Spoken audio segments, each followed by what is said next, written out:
नमस्कार साथियों, स्वागत है आप सभी का रुणिका स्टडी में। और जैसा कि आप सब देख सकते हैं या जानते ही होंगे कि सीटेट सितंबर 2026 एग्ज़ाम के लिए जो नोटिफिकेशन है वो आ चुका है। सीटेट का नोटिफिकेशन आ चुका है। अब आप लोगों के सामने ये होगा कि हम एग्ज़ाम की तैयारी कैसे करें। तो आपने पिछले कुछ समय में देखा होगा कि सीटेट का जो एग्ज़ाम है उसमें आराम से 20 लाख प्लस लोग फॉर्म भर दे रहे हैं।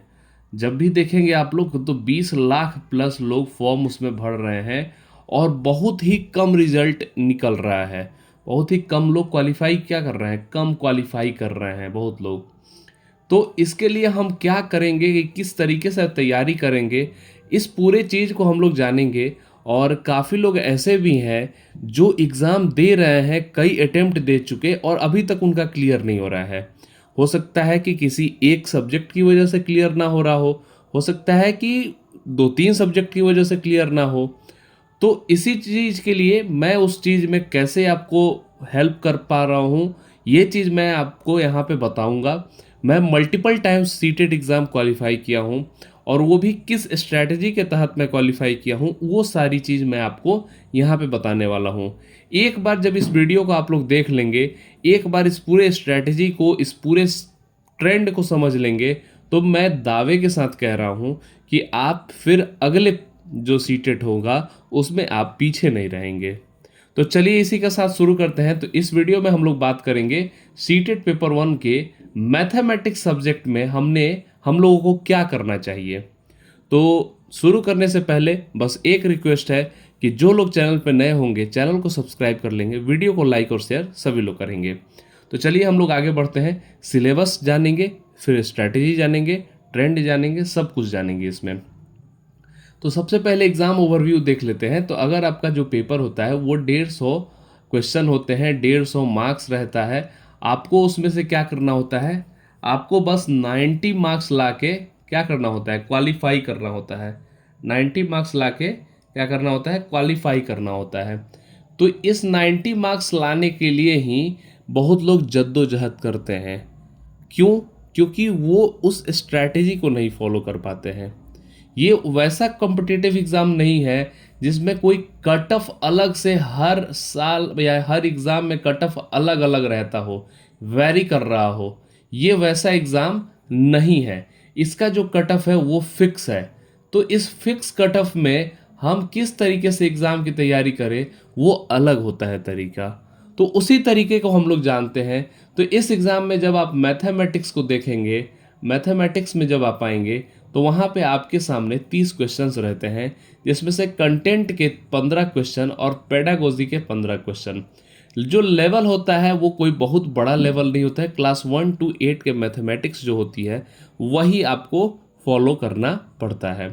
कंटेंट का मतलब ये हुआ यहाँ पे कि आपको जो मैथ्स का बुक होता है, जो क्लास 1 से लेकर क्लास 8 तक का जो लेवल चल रहा है मैथ्स का, उसी बुक के क्वेश्चंस रहते हैं। पेडागोजी आप लोग जानते हैं कि शिक्षण शास्त्र यानी टीचिंग मेथडोलॉजी और पेडागोजी से आपके क्वेश्चंस इसमें रहते हैं। तो ये 15-15 के सेट में रहते हैं। तो हो सकता है कि कुछ लोग का ये बहुत स्ट्रांग होगा, हो सकता है कुछ लोगों का ये स्ट्रांग होगा, हो सकता है कि कुछ लोग जिनका ये स्ट्रांग होगा उनका इसमें दिक्कत हो रही होगी, जिनका ये स्ट्रांग होगा उनको इसमें दिक्कत हो रही होगी। तो हम इस पूरे चीज़ को समझते हैं कि जिसमें जिसको दिक्कत है उसी हिसाब से तैयारी करेंगे।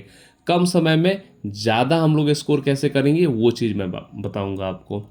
तो सबसे पहले देख सकते हैं कि जो मैथमेटिक्स का सिलेबस है, अगर हम कंटेंट में बात कर रहे हैं तब, तो सबसे पहले यहाँ पे मैं बता सकता हूँ कि नंबर सिस्टम से क्वेश्चन बहुत ज़्यादा है। मतलब अगर उस 15 क्वेश्चन में हम लोग देखें, उस 15 क्वेश्चन में तो 50% जो है वो बस नंबर सिस्टम का है। 50% जो है वो नंबर सिस्टम का है। फिर आपका आता है जियोमेट्री, मेज़रमेंट।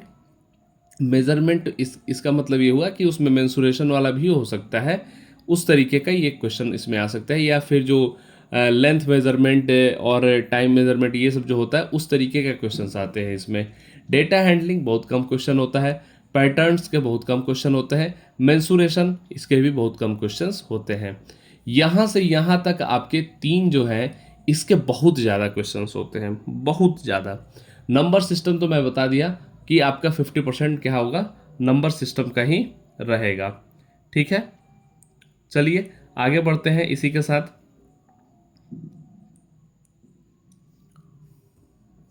तो नंबर सिस्टम में आपको क्या क्या देखना होगा वो मैं यहाँ पे बता रहा हूँ कि नंबर सिस्टम में आपको क्या क्या यहाँ पे देखना होगा। तो उसमें जो है आपको सबसे पहले क्वेश्चन मतलब जो टॉपिक रहेगा वो प्लेस वैल्यू और फेस वैल्यू, और फेस वैल्यू, ये दो चीज़ के क्वेश्चंस बहुत पहले से पूछे जा रहे हैं और अभी भी इसके क्वेश्चंस आते हैं। तो ये आपको बहुत अच्छे से तैयार करना होगा। अब बहुत ही इजी टॉपिक है, मतलब आपको मुश्किल से 5 से 7 मिनट लगेगा इसको समझने में अगर नहीं आता हो तो, और मुझे उम्मीद कम है कि किसी को ऐसा हो सकता है कि नहीं आता हो। फिर फ्रैक्शंस और डेसिमल्स, ये बहुत अच्छे से आना चाहिए। अगर आप इसको सीखना चाहते हैं, क्लास 6 और क्लास 7 का जो बुक है उसके बुक में ये चैप्टर है, उसमें से आप लोग देख सकते हैं। बेसिक ऑपरेशंस है, वर्ड प्रॉब्लम्स कुछ होते हैं वो आपको थोड़ा बहुत जान लेना है। रोमन न्यूमेरल्स, ये बहुत कम क्वेश्चन है या नहीं के बराबर ही आते हैं इसमें। इसमें बहुत ज़्यादा कुछ नहीं होता है। और मैं बता देता हूँ नंबर सिस्टम में, जैसे real number, prime number, rational number और इवन ऑड जो होते हैं, इवन ऑड, ये सबसे क्वेश्चन आपको मिलेंगे। तो ये सब क्वेश्चन के, इसी क्वेश्चन में से, इन सब क्वेश्चन में से ही यहाँ वर्ड प्रॉब्लम बनता है। तो ये वर्ड प्रॉब्लम में समझ जाइए कि ये आपको टॉपिक्स पढ़ने होंगे। इस तरीके के जो क्वेश्चंस होते हैं वो इसमें आएंगे। नेक्स्ट अगर देखते हैं, हम ज्योमेट्री में बात करते हैं। तो ज्योमेट्री में जब बात करेंगे तो 2D 3D शेप्स के बारे में आपसे पूछा जाएगा। ठीक है, लाइन और एंगल्स के बारे में पूछा जाएगा, बहुत ही सिंपल सिंपल क्वेश्चन। सिमेट्री जो कि क्लास 4 5 से ही शुरू हो जाता है, बहुत आगे तक क्लास 8 तक पढ़ाया जाता है ये चीज़। तो वो अगर किताब से क्वेश्चन अगर आप एनसीईआरटी की बुक से देख लेते हैं तो आराम से आपका ये क्लियर हो जाएगा। पैटर्न हर क्लास में दिया होता है, क्लास 3 4 से ये शुरू हो जाता है चैप्टर, आप लोग उस किताबों में से देख सकते हैं। जिनके पास एनसीईआरटी की किताबें अवेलेबल है वो अगर उससे सॉल्व कर ले तो उनका ये 15 नंबर तो फिक्स है। ठीक है, आगे हम लोग देखते हैं मेजरमेंट में, जो मैंने बताया कि लेंथ वेट जो होता है वो रहता है, टाइम कैलेंडर रहता है, मनी रहेगा और पेरीमीटर वगैरह रहेगा इसमें। ठीक है, और साथ ही में मेरा पेन टैप जो है वो थोड़ा सा गड़बड़ हो गया है, जो कि बहुत ही दिक्कत से चल रहा है। चलिए आगे बढ़ते हैं हम लोग।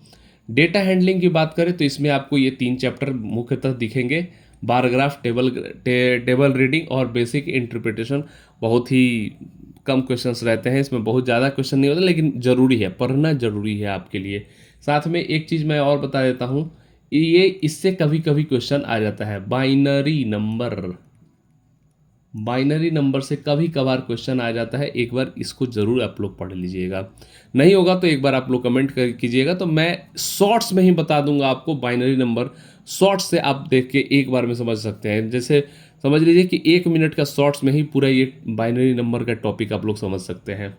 ठीक है, आगे अगर पेडागोजी टॉपिक में हम लाते हैं, जब कंटेंट हमारा ख़त्म हो गया तो पेडागोजी में आते हैं, तो आपको इन सारी चीज़ों का ध्यान रखना होगा कि चाइल्ड सेंटर्ड लर्निंग के बारे में देखना होगा, कंस्ट्रक्टिविज्म के बारे में देखना होगा, एरर एनालिसिस देखना होगा, टीचिंग मेथड्स देखना होगा, इवैल्यूएशन देखना होगा। तो ये कुछ टॉपिक हैं जो आपको बहुत अच्छे से तैयार करके जाने होंगे। जो 15 क्वेश्चन इसमें पूछेगा तो वो 15 क्वेश्चन इसी से ज़्यादातर रहते हैं, मतलब 12 से 13 क्वेश्चन आपका यहीं से निकल जाएगा। तो ये है मुश्किल से 5 टॉपिक आपको पढ़ना है, बस 5 टॉपिक आप लोग अगर पढ़ लेते हैं तो पेडागोजी का आपका क्लियर हो जाएगा।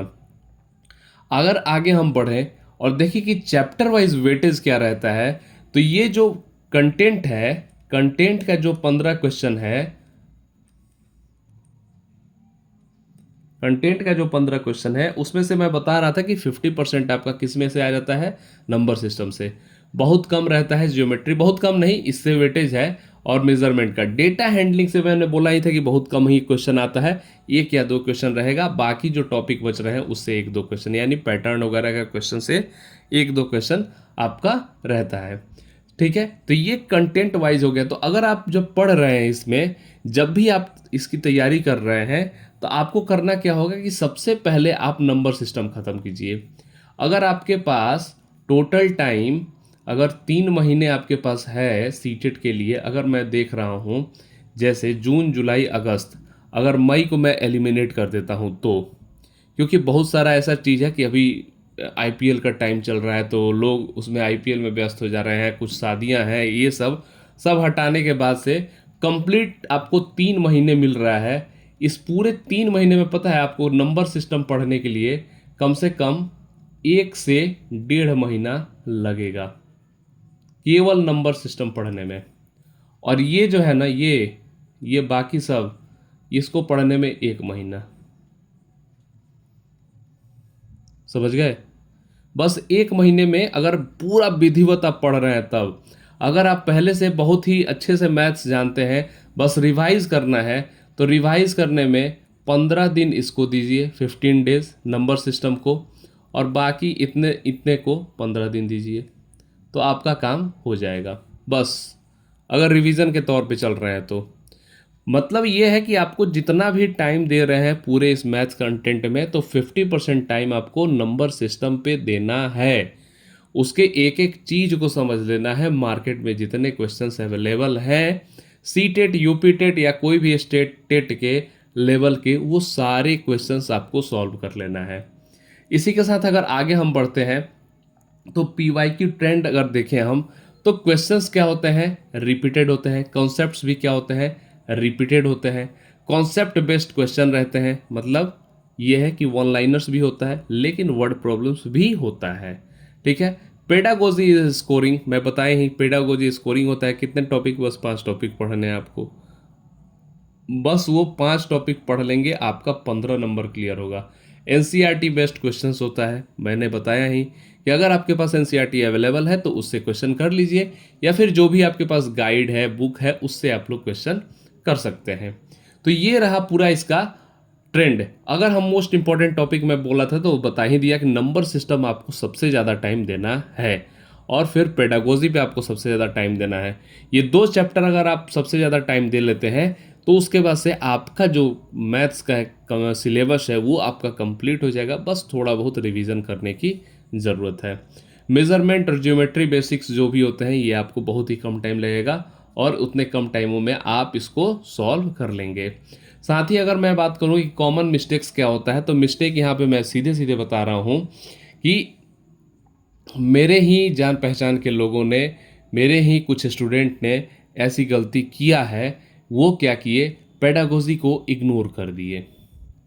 एक बार अगर पेडागोजी को इग्नोर कर रहे हैं तो आप 15 नंबर अपना गंवा रहे हैं, ये चीज़ ध्यान रखिएगा। 15 नंबर गंवा रहे हैं। और क्या है कि क्वेश्चन की प्रैक्टिस नहीं किए वो।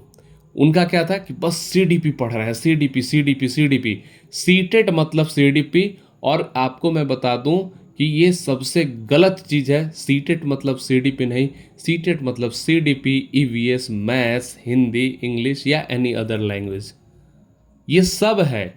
क्यों?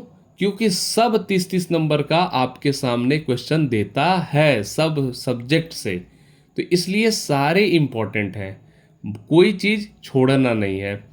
तीसरा गलती क्या करते हैं आप लोग कि एनसीईआरटी के बेसिक्स को आप छोड़ते हैं। ये सबसे बड़ी गलती है कि एनसीईआरटी के बेसिक्स को आप छोड़ते हैं।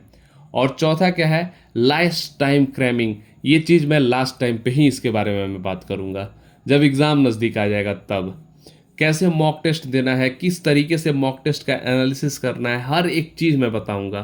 फिलहाल मैं ये कहूँगा कि आप लोग सिलेबस पूरा कीजिए, सिलेबस पूरा करने के बाद पीवाईक्यू सॉल्व कीजिए। और क्या करना है, यहाँ पे प्रिपरेशन स्ट्रैटेजी लिखा हुआ है कि पेडागोजी फर्स्ट पढ़ना है, मतलब सिलेबस पूरा करने के बाद पेडागोजी का आप रिवीजन कीजिए, फिर नंबर सिस्टम का रिवीजन कीजिए, फिर पीवाईक्यू प्रैक्टिस कीजिए, उसके बाद से एनसीईआरटी का रिवीजन कीजिए, एनसीईआरटी के बुक्स में रिवाइज कीजिए।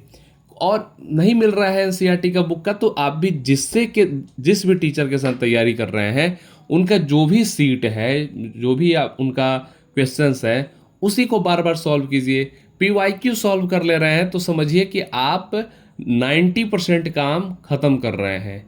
जब अगर यहाँ तक आप अगर इस जगह से शुरू करके इस जगह तक आ गए तो आपने 90% काम पूरा कर लिया है। और अब आपका बस 10% बचा है, तो उस 10% में से 5% काम ये है और 5% काम है आपका क्या, कॉन्फिडेंस।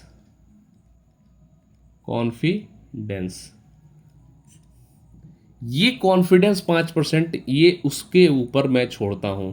अगर कॉन्फिडेंस नहीं रहेगा तो कुछ नहीं होगा, ठीक है। तो यही है फाइनल टिप्स, आप लोग देख सकते हैं कि फोकस कीजिए सबसे पहले कॉन्सेप्ट पे, सिलेबस पूरा कीजिएगा तो कॉन्सेप्ट क्लियर होगा।